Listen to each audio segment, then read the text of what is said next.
Questa è la storia del vecchio tram di Padova. Il 5 agosto 1882 si forma un comitato per la costituzione di una società per la gestione di una linea tranviaria urbana, condotta dal commerciante Giovanni Mulatta, dal sindaco Francesco Piccoli e dal banchiere Gaetano Romiati, per collegare con tram trainati da cavalli la stazione Prato della Valle. Approvata con regio decreto, viene costituita la Società Anonima dei Tranvia, dalla durata prevista di 40 anni.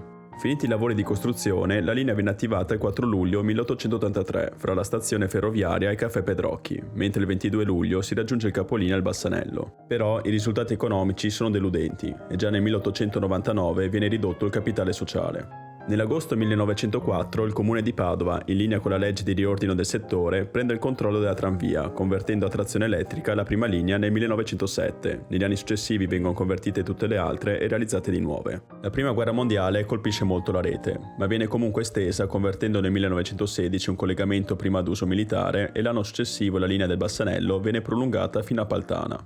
Nel 1925 e 26 vengono costruite nuove linee, portando la rete alla sua massima espansione con 10 linee urbane come vedete dalla mappa.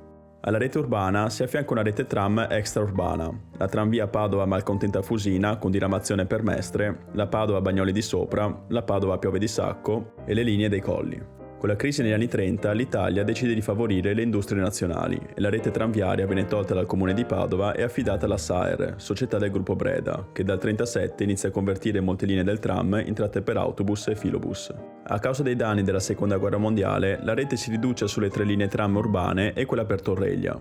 Nel 1951 riparte la conversione di tutte le linee tram rimaste in filobus, conclusa nel 1954. Si dovrà attendere il 2007 per vedere di nuovo tram a Padova, con la linea Guizza-Stazione, estesa nel 2009 fino a Ponte Vigo d'Arzere e che verrà affiancata alle nuove linee in costruzione Volta Barozzo Stazione e Rubano Vigonza.